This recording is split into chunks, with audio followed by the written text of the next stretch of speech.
Welcome to another segment of Gourmia Cooking. I'm your host Melinda. Today we will be roasting 2 Cornish hens in a medley of vegetables and potatoes in our 8-in-1 multi-purpose cooker. So today we're going to prep our cooker first by turning it on.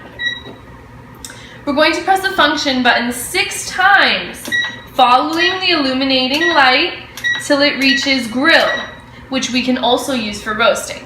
Now, as the light is flashing, it's letting me know I can still make changes, so I'm going to click my temperature and time button. I'm going to adjust my time first by clicking increase till it reaches from 30 minutes to 1 hour, which is what I want.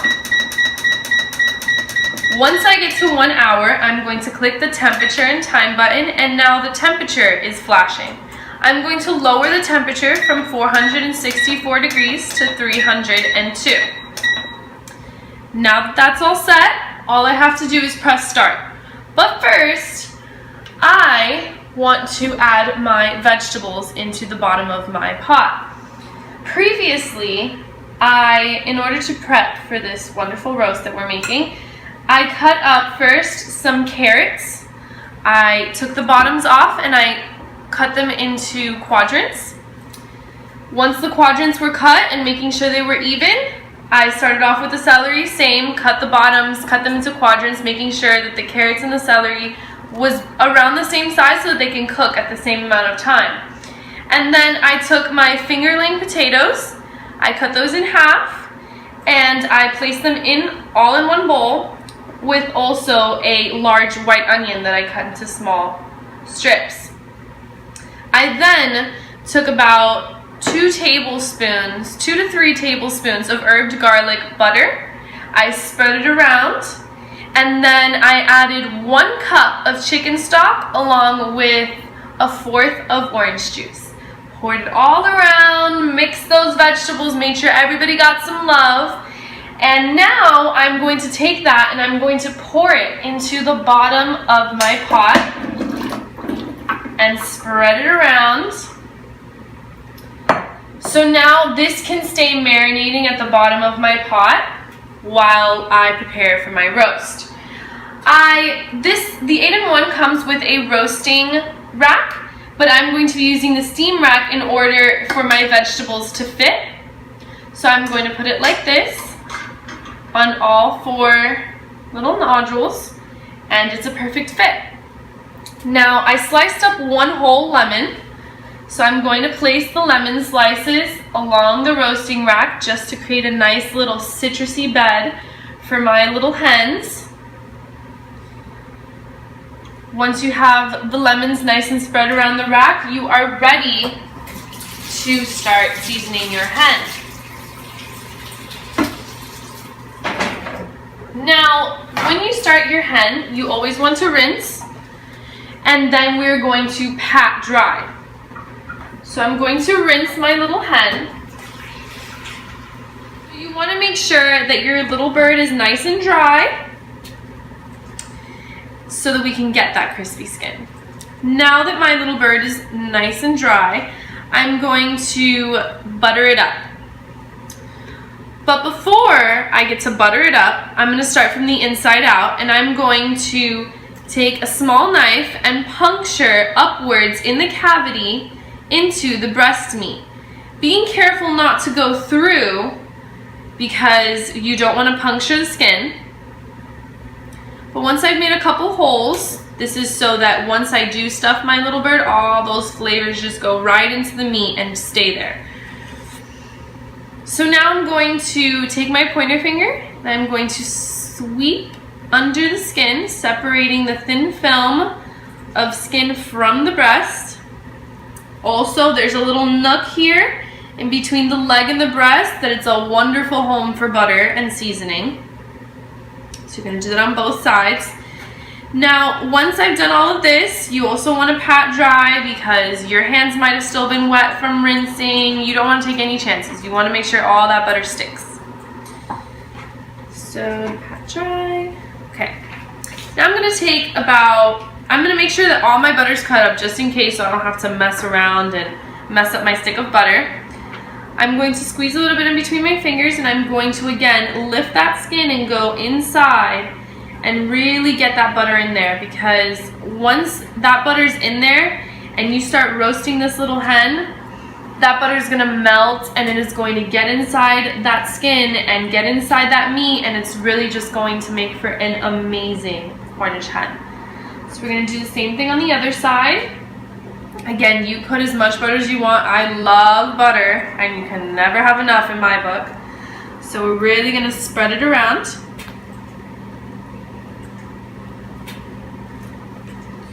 Once you feel like you've gotten enough butter on the inside, you can go towards the outside. Again, making sure that your hen is nice and dry, because if not, the butter's going to stick to your hands and you're not going to get any of those flavors into your bird. So I really want to spread it on thick, because not only is it going to help my skin brown, but it's really going to get a lot of good flavors, which is why I chose herbed garlic butter versus regular butter. It definitely gets a lot of different flavors that you normally wouldn't get in regular butter. So it's kind of like an all-in-one. I'm going to flip my bird around, pat dry again. Get some more butter and spread it around.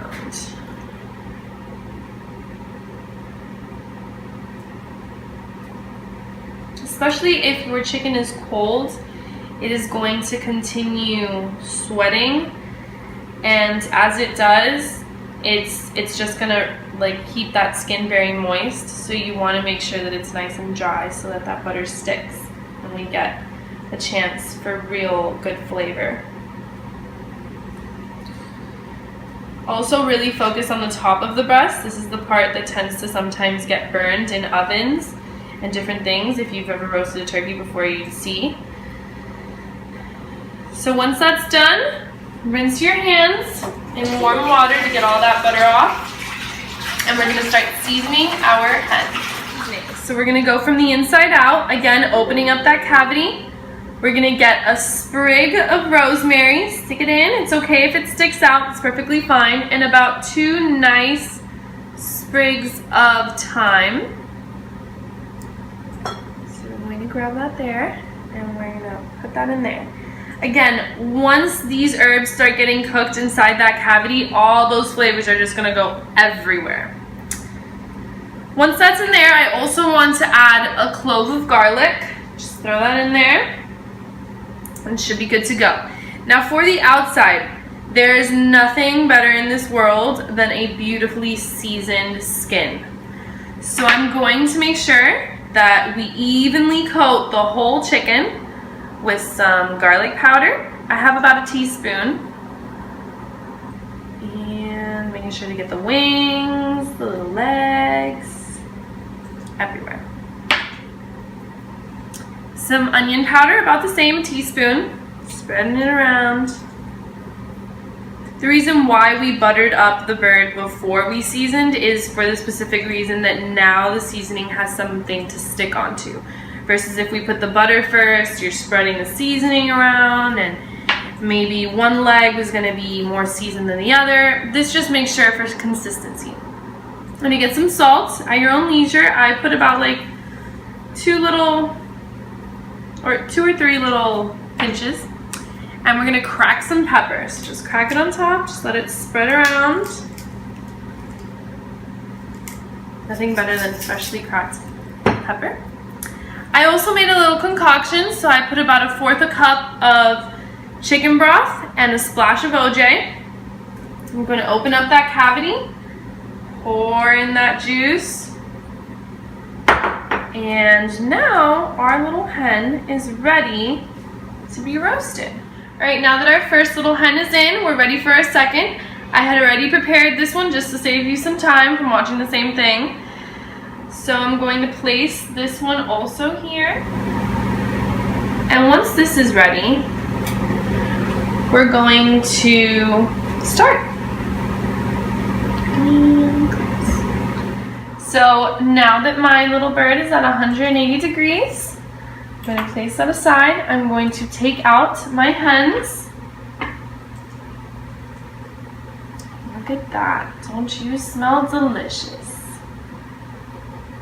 Now I have my vegetables and my potatoes and the wonderful juices. So I'm going to place those in a separate pot. Now because my hens didn't get as brown as I would have preferred, I have to sear them. But it's a good thing we have an 8-in-1 multi-purpose cooker. So as soon as I get these vegetables and juices out, I can start searing my little hens and get them to the golden brown color I desire. Alrighty, now that my vegetables are in my casserole, I'm going to reset the 8-in-1 multi-purpose cooker to grill again very easily. I'm going to press function another 6 times just to get it so the light illuminates grill.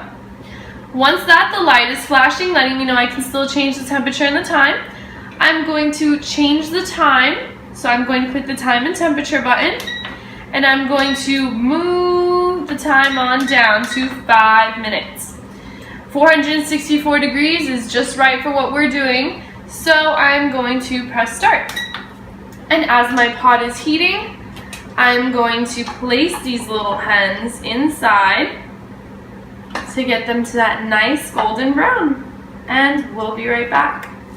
And it looks like our little hens are nice and golden brown. So I think it's time to release them from their heat.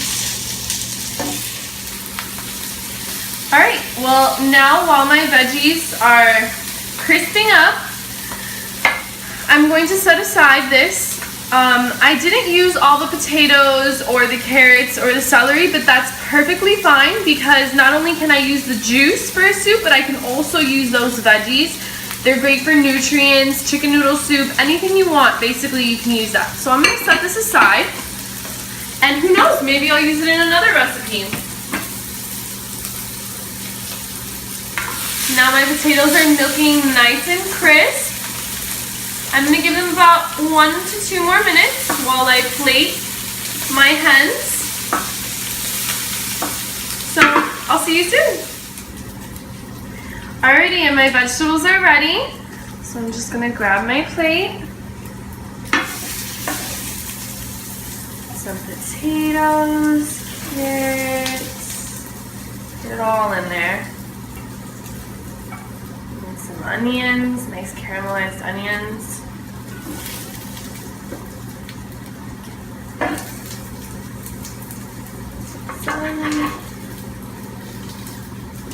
And that's it. Within a matter of an hour and 15 minutes, you have a wonderful meal for your family. And that's just another segment of Gourmia's cooking. Thank you so much for joining us. I hope you enjoyed the 8-in-1 multi-purpose cooker. Bon appetit.